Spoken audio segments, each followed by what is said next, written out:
tal? ¿Cómo están? Bienvenidos nuevamente a este su canal Salud en tus manos. Para servirles, yo soy la doctora Georgina Landázuri y el día de hoy hablaremos de una enfermedad que es muy común, pero que desgraciadamente es silenciosa. Así que hablaremos de la hipertensión arterial, y esto porque el 17 de mayo celebramos el Día Internacional de esta enfermedad. Sin más, antes de comenzar les pido por favor que si este video les agrada le den manita arriba, lo compartan para que más personas se enteren de estos datos y si es de su agrado se suscriban al canal. Y bueno, esta charla la basaremos en base a la norma oficial mexicana 030, que es la norma que nos rige para poder dar un seguimiento a los pacientes que ya padecen esta enfermedad en México.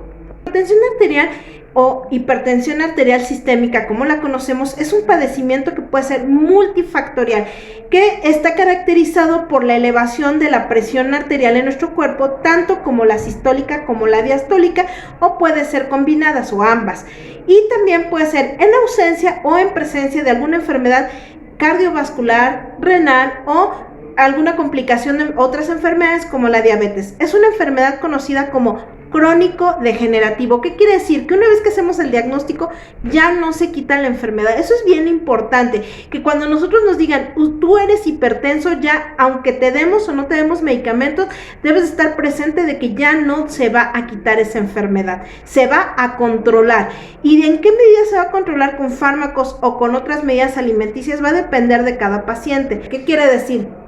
Para yo poder decir que tengo presión arterial, los signos más comunes son dolor de cabeza, que vea lucecitas y que escuche ruiditos, o sea, cefalea, acúfenos y fosfenos, así les llamamos los médicos. Y muchas veces cuando les preguntamos, ¿escucha ruiditos? Yo creo que han de decir, bueno, este doctor que piensa que me estén hablando al oído, que no, o sea, se escucha como un zumbidito.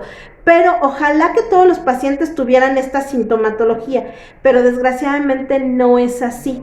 Desgraciadamente la gran mayoría de los pacientes son asintomáticos o tienen un solo signo o no tienen, o sea, vamos, entonces a veces el paciente viene porque le duele la cabeza de manera continua o porque se marea de manera continua y no se han percatado o no se han tomado la presión arterial y no se dan cuenta que están sufriendo de una crisis de presión arterial. Y para esto vamos a identificar las clasificaciones. Primero es detectar una probable hipertensión, y esto es para que cuando nosotros nos chequen la presión arterial, y ya sea, la presión arterial se va a dividir en dos, sistólica y diastólica.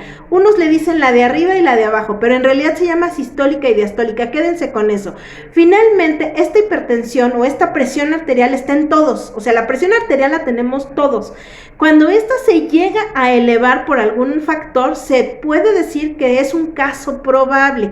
Entonces, no siempre que nos tomen la presión arterial y que esté por encima de las cifras se va a considerar hipertensión, solamente se va a considerar caso probable. Y esto hablando que esté por arriba de 140 en la diastólica y 90 en la sistólica, o sea, 140 en la de arriba y 90 en la de abajo. Aquí les voy a dejar un cuadrito para que lo puedan identificar. De ahí en fuera, la clasificación como tal de la hipertensión, aquí se la voy a dejar, depende mucho también de cada paciente. Si el paciente tiene alguna enfermedad preexistente, como las que ya comenté, o si es primaria, que en este caso sería solita sin ninguna otra causa, o sea, ya revisamos los estudios, las placas, el electro y todo está bien y el paciente sigue con hipertensión, entonces ya se podría diagnosticar como primaria. Por eso es que cuando en algún momento les identifican una cifra de presión arterial alta, a la primera cifra no podemos decir que es hipertensión. Tendremos que esperarnos para poder ver varias cifras de 3 en adelante y de diferentes tiempos y horarios del día para poder hacer el diagnóstico como tal y de ahí identificar que el paciente tenga una hipertensión primaria o una hipertensión secundaria, en medida a lo que vamos identificando de cada paciente. Ahora bien, para poder hablar de la hipertensión secundaria como tal, entonces ya podríamos hablar de un individuo de riesgo. ¿Qué quiere decir? Todos tenemos el riesgo de padecer hipertensión por el simple hecho de ser mexicanos, ¿ok? incluso latinoamericanos, por si nos están viendo ya de otros países.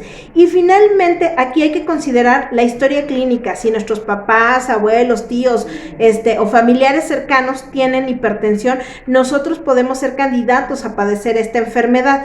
Pero también si el paciente fuma, o si el paciente es alcohólico, o si el paciente es obeso, o como les decía, que tengan otras enfermedades preexistentes, entonces hay una probabilidad mayor de que el paciente tenga hipertensión. Ahora, para que la hipertensión como tal se diagnostique secundaria, hay que hacer una serie de estudios, hay que hacer una serie de pruebas en cada paciente para hacer esa determinación. ¿Por qué les decía que no siempre en la primera cifra se va a detectar la hipertensión? Porque hay ocasiones en que el paciente llega corriendo a la consulta y luego a que le tomen la presión arterial, y entonces eso sería una cifra mal tomada, porque debemos de esperar a que el paciente se quede sentadito ahí para tomar la presión arterial. Ojo, vamos a sacar un segundo video de cómo sacar la presión arterial o cómo tomar la presión arterial de manera correcta para poder identificar si realmente esta presión está siendo alta o baja. Ahora, yo les hablé de una cifra de 140-90, pero hay que considerar, sobre todo en las mujeres mexicanas, que nosotras tenemos presiones arteriales más bajas, o sea, 90-60 se puede considerar en una paciente normal, y a lo mejor una cifra de 120-80 para esa paciente ya pudiera ser hipertensión. Por eso les digo que aunque la norma o la literatura nos hable sobre arriba de 130-90 de ya poder empezar a tener hipertensión, habrá que vigilar a cada paciente e identificar cada paciente, pero ahí definitivamente si sobrepasa de 120-80, que es la cifra que de alguna manera se considera normal, entonces sí estaremos hablando ya de una probable hipertensión arterial, diagnosticándola, como se los dije, con varias cifras consecutivas. Ahora, con respecto, todo el mundo piensa que las enfermedades crónico-degenerativas son como muy propias de los pacientes adultos mayores, y eso hay que dejarlo como bien descartado. ¿Por qué? Porque las enfermedades como la diabetes, que en su momento tuvimos la oportunidad de platicar de ella, como en este caso la hipertensión, puede ser en cualquier edad de los pacientes, o sea, puede ser desde la infancia, incluso hay equipos específicos para tomar la presión arterial en los niños, hasta obviamente pues la edad adulta. ¿A quiénes les va a pegar más?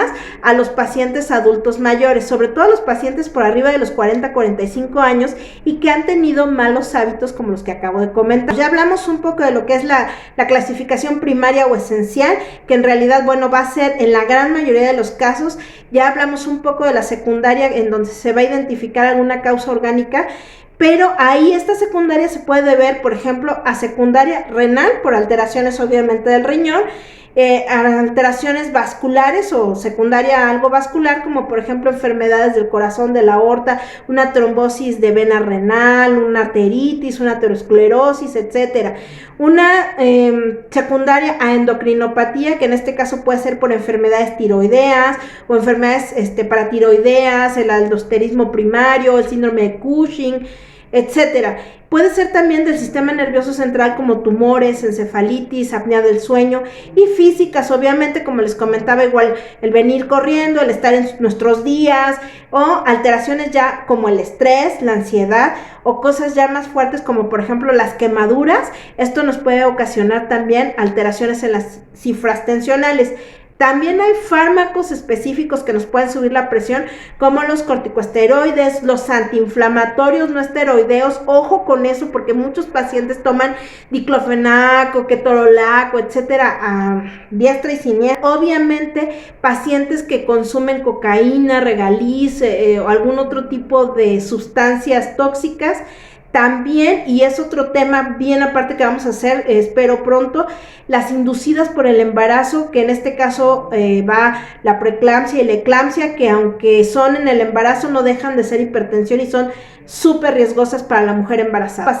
Pero finalmente, como pacientes latinoamericanos, lo primero que tenemos que hacer, bueno, es la alimentación. Se tiene que modificar muchísimo, cosa que realmente veo muy difícil por el tipo de cultura que tenemos, pero bueno, va dirigida en dos vertientes. La primera, obviamente, a nivel poblacional, con este tipo de comunicados que estamos haciendo, en donde estamos pidiendo por favor no fumen, no tomen medicamentos, no se automediquen, no tomen, etcétera. Pero hay cosas que no podemos prevenir. Vamos, yo les he dicho a mis pacientes, ojalá que nos heredaran casas, coches y demás, pero pues nos heredan enfermedades. Entonces, finalmente aquí no es tanto el padecerla o no, o sea, vamos, hay veces que dices, bueno, mis papás, mis abuelos tuvieron hipertensión, entonces casi seguro yo voy a tenerlo, pero ¿qué tan rápido lo voy a tener? O sea, no es lo mismo tener la hipertensión a los 18 o 20 años porque no hacemos ejercicio, porque no nos cuidamos, allá tenerla cuando seamos adultos mayores, 80, 90 años.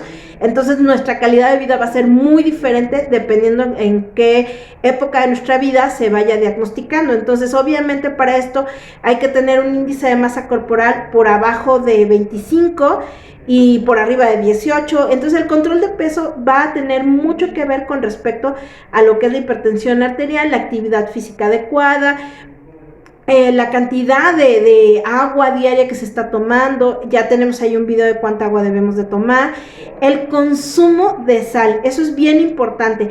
Si a ti te gustan los alimentos muy salados, o eres de los que ni siquiera han probado la comida, pero ya les estás echando sal, ojo, porque son los que más tienden la posibilidad a que se suba o se incremente la presión arterial porque hay retención de líquidos. Y esto no solamente es con la sal que agregamos a los alimentos, sino todos los alimentos embutidos, enlatados, o sea, jamón, salchicha, todas las latas, es más, las verduras que parecieran sanas, que vienen congeladas, recuerden, ya hemos hablado de ellas, estas verduras vienen con productos químicos, a veces endulzados, a veces salados, para que se puedan conservar.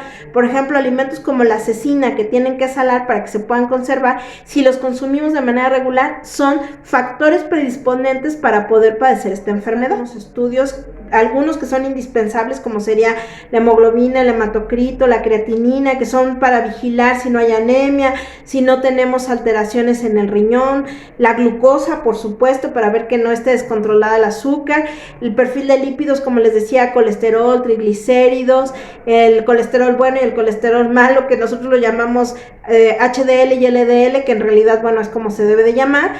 También hay que vigilar los electrolitos como el potasio, el sodio, y podemos hacer, por ejemplo, electrocardiograma, una placa del pecho o teletórax, y opcionales podemos hacer más, pero finalmente esos son como los más importantes. Ahora, el tratamiento. El tratamiento primero debe de ser una modificación de hábitos. A veces el paciente, como les decía, tiene la hipertensión secundaria a colesterol y triglicéridos. Bajamos colesterol, bajamos triglicéridos y el paciente vuelve a tener su presión arterial normal. Ojo con lo que les dije, vuelve a tener su presión normal, pero ya fue diagnosticado como hipertenso. Entonces, aunque no le estemos dando un medicamento para la hipertensión, el paciente ya debe de considerarse hipertenso para que pueda tener precaución que no se le esté subiendo. Entonces, lo recomendable es tener un equipo para medir la presión arterial en casa. Ya hablaremos específicamente de eso. Ahora bien, ¿cuáles son los efectos secundarios de no cuidar la presión arterial? Pues muchos, sobre todo las complicaciones cardiovasculares, las hipertensiones o las crisis hipertensivas, un evento vascular cerebral o una embolia, como lo conocemos de manera común. Y bueno, puede pasar el paciente, recordemos lo que les dije al principio, es una enfermedad silenciosa, o sea que muchas veces no nos damos cuenta. A veces el paciente viene por dolor de cabeza y es donde nos damos cuenta. Y ahí es donde debemos incidir, porque los signos y síntomas van a depender de cada paciente. Recordemos que estos videos están dirigidos al público en general y por eso es que no damos ciertamente los tratamientos, porque además hablar de tratamiento de hipertensión arterial es un mundo. Hay muchos medicamentos antihipertensivos, pero no solamente se manejan los medicamentos antihipertensivos, también podemos combinar con medicamentos para la dislipidemia, como en este caso colesterol, triglicéridos, se pueden manejar tratamientos diuréticos, etcétera, obviamente combinados con los de la enfermedad que lo puede estar ocasionando, como ya lo comenté, si es diabetes, pues medicamentos para la diabetes, si es tiroides, medicamentos para la tiroides, etcétera. Entonces, hablar de un solo tratamiento para la presión arterial es muy complicado, o sea, cada paciente es muy diferente, y hablar de medicamentos como tal, pues yo creo que es un tema muy escabroso, porque eso se debe de personalizar. Lo que sí debemos de mejorar definitivamente es lo que ya comentamos: no fumar, no tomar, hacer ejercicio, tomar agua, no refrescos, y sobre todo quitar alimentos salados como embutidos, etcétera. Es un breve video para que ustedes conozcan lo que es la hipertensión arterial, pero vamos, les estoy dando como la puntita del iceberg, porque esta es una enfermedad de la cual tenemos mucha tela de donde sacar y de donde podemos ir haciendo videos específicos con sus dudas. Para mí es bien importante que aquí abajo en los comentarios pongan de qué es lo que quieren que hablemos específicamente de cada video. O sea, por ejemplo, en este caso me comprometo a hacer un video próximamente de cómo checar la presión. Ya tenemos otro de cómo tomarnos la glucosa, así que poco a poquito vamos a ir haciendo videos para que ustedes también se puedan cuidar en casa. Sin más por el momento, agradezco mucho su atención. Soy la doctora Landazuri y nos vemos en el próximo video de Salud en tus Manos.